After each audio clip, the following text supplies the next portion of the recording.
perdão é essencial à vida cristã. Se você deseja permanecer cristão ou cristã, precisará necessariamente viver a dinâmica de perdoar e ser perdoado, pois as pessoas vão falhar com você, e você também vai falhar com os outros. E os erros que cometemos entre nós atingem diretamente o coração de Deus. Por quê? Porque Deus é amor. Deus é comunhão. E toda vez que não consigo viver em amor, perdão e comunhão, de alguma forma, eu firo a presença de Deus em mim. Às vezes temos uma visão um pouco fantasiosa de como nosso pecado impacta o coração de Deus, como se ele estivesse nos céus, sendo ferido por nossas ações. Você pode enxergar diferente. O Deus ferido é o nosso pecado dentro de nós, pois eu hospedo a presença de Deus, e você também hospeda.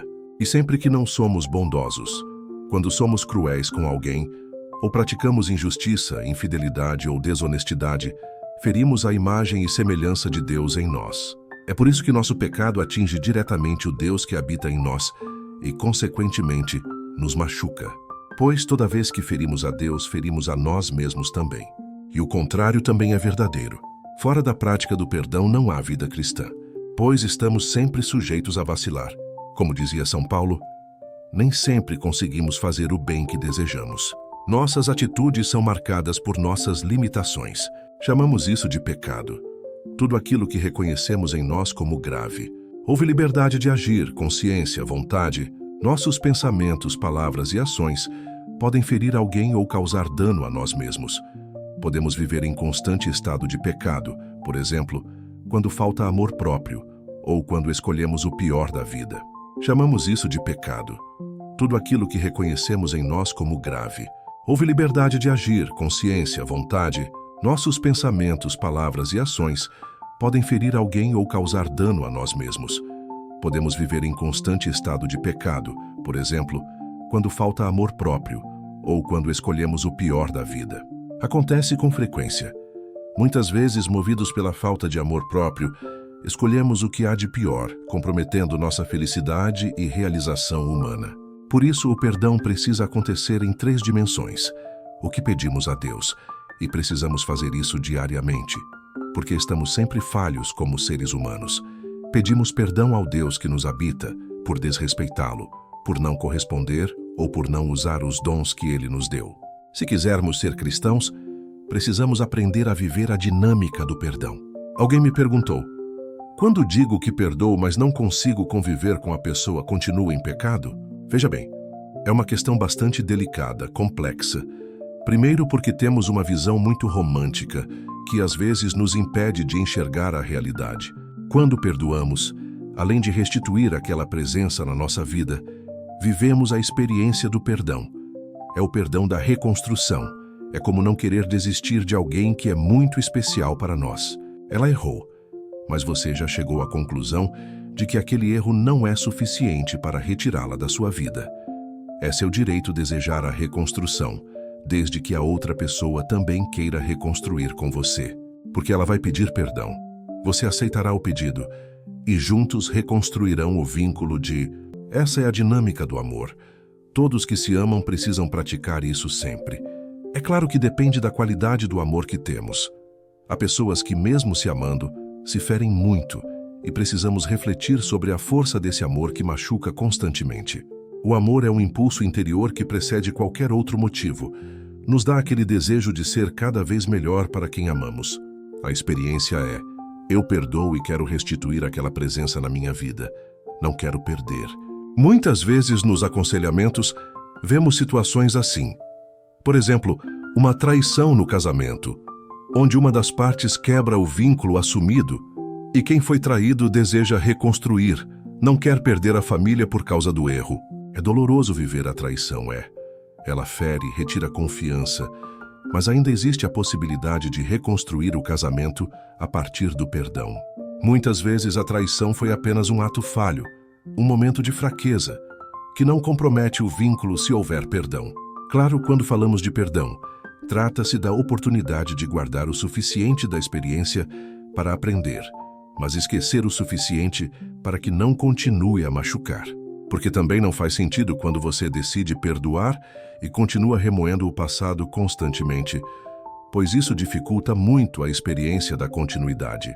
Muitos casais que precisaram vivenciar o perdão depois enfrentam dificuldades, porque a traição ou o erro é constantemente trazido à tona.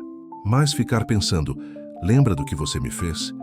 Não ajuda na experiência do perdão, pois o perdão, minha gente, não é algo que acontece de uma vez só. Quem dera fosse no momento em que você decide. Digamos que o esposo a tenha traído. Ao decidir perdoá-lo, você inicia o caminho do perdão. Mas isso não significa que você já esteja curada. Você tomou a decisão e então, por meio da oração e do cultivo da espiritualidade, o Espírito Santo ajuda a concretizar a experiência do perdão que você iniciou. E claro, seu esposo também contribui na reconstrução do vínculo e na consolidação do perdão que você ofereceu. Como? Mantendo-se fiel, presente e compreendendo a fragilidade que despertou em você quando a traição foi descoberta. Ao perceber que foi traída, a primeira reação é a insegurança. Meu Deus, não sou suficientemente boa para ele. Precisou buscar outra. Ao reconstruir a relação por causa do perdão concedido, você está no processo de consolidar esse perdão. E seu marido ajuda diminuindo a insegurança que provocou quando traiu. O mesmo acontece em relação entre mãe e filho. Constantemente precisamos perdoar porque ninguém quer desistir do outro. Embora haja uma visão romântica, às vezes se imagina que, por ser mãe, a pessoa será sempre boa com os filhos. Não é garantia. Há mulheres que não tinham vocação para a maternidade e, por acaso, tornaram-se mães. E as dificuldades resultantes disso se manifestam na relação com o filho. O mesmo para o filho. Ele pode não demonstrar gratidão suficiente e prejudicar a relação com a mãe. Ou para o pai, uma relação profundamente ferida, dolorosa, complicada. Então não há garantia. De modo geral, a grande maioria que tem experiências positivas na maternidade e paternidade precisa perdoar seus filhos todos os dias. E você também precisa perdoar seus pais. Aliás, à medida que nos tornamos conscientes da nossa história, percebemos quanto eles nos fizeram errar. Não se trata de julgar, criticar ou ficar repetindo, olha o que você fez comigo.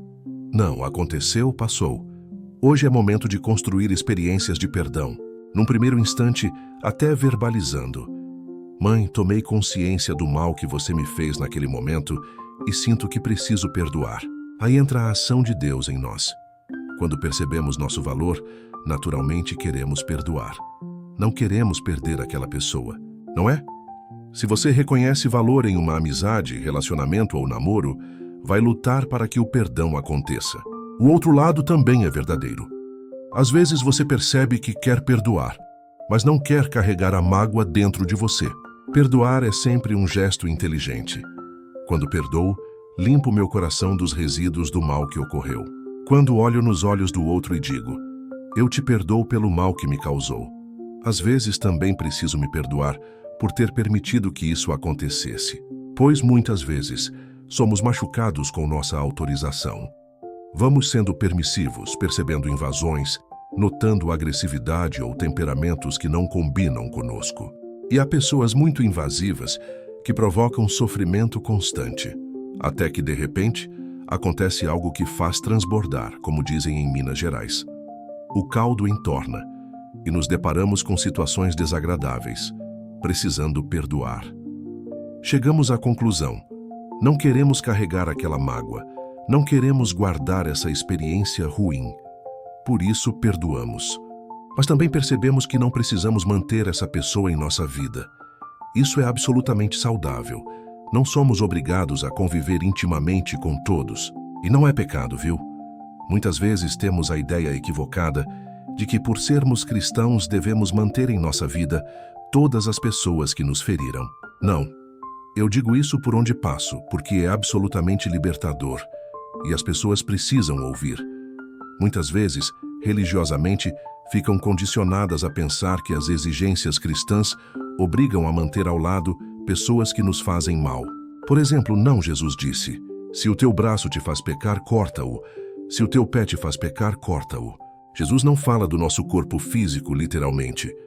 Se fosse para amputar todas as partes que nos levam ao pecado, nada sobraria de nós.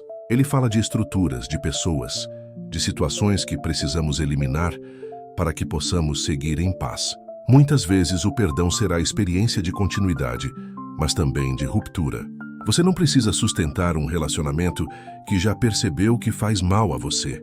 Às vezes, infelizmente, reconhecemos isso até...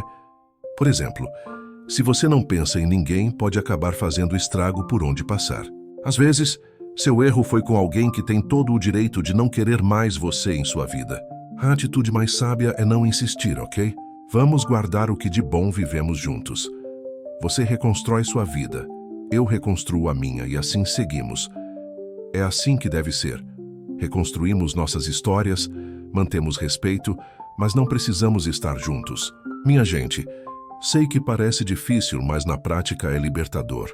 Quando você consegue dizer olhando nos olhos, você é meu irmão, você é meu amigo, mas você não me faz bem.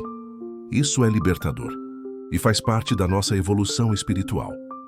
Evoluir espiritualmente é saber estabelecer o que queremos e o que não queremos para a nossa vida. É isso que Jesus deseja de nós. Conhecereis a verdade, e a verdade vos libertará. Essa frase de Jesus desperta nossas consciências. Eu estou sempre buscando minha verdade, e o outro faz parte dela. Se eu decido seguir com o outro, ou se percebo que não me faz bem, tenho o direito de não continuar com ele e não estar em estado de pecado. É isso que Jesus deseja de nós. Conhecereis a verdade, e a verdade vos libertará. Essa frase de Jesus desperta nossas consciências. Eu estou sempre buscando minha verdade, e o outro faz parte dela. Se eu decido seguir com o outro, ou se percebo que não me faz bem, tenho o direito de não continuar com ele e não estar em estado de pecado. E o outro também. Tem o direito de seguir sem mim e não permanecer em pecado. Pecado é viver na falsidade, ferindo uns aos outros, fingindo amor, dizendo hipocritamente que somos algo que, no fundo, sabemos que não somos. Pecado é a hipocrisia de parecer que está tudo bem, quando na verdade não está. É quando você faz uma faxina no coração e descobre a dimensão do pecado que precisa confessar e pedir perdão. É descobrir em si as realidades com as quais é necessário se reconciliar com Deus. Em estado de clareza, podemos chamar isso de oração, pois quando nossa consciência entra em ação, nossa vida se torna oração. Oração é estar atento, consciente, em constante estado de oração. Você descobre com quem deseja continuar e com quem não deseja. Perdoe o que vale a pena. Perdoe o que quer que siga em sua vida. Perdoe também o que não deseja que permaneça. Perdoar é a única opção que o cristão possui. É inspirado nesse desejo de não repetir os erros do passado que encerramos esta direção espiritual.